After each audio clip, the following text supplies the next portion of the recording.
মাশাআল্লাহ আবু বকর সিদ্দিক সাহেব খুব সুন্দর একটি গজল গাইলো।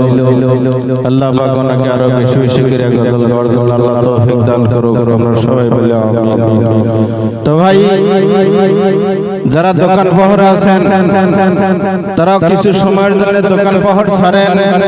ভাই দুনিয়ার বাজার সারা জীবন ভর করতে পারবেন, আজকে কিন্তু বাজার করার সময় না, দোকানে ভিড় পার করার কিন্তু সময় না। আজকে জান্নাতের বাগান, এই জান্নাতের বাগানের তলে বসার চেষ্টা করুন। ভাই যারা গ্রামবাসী আসছি, দেশবাসী যারা আছি, আমাদের জন্য সৌভাগ্য নসিব।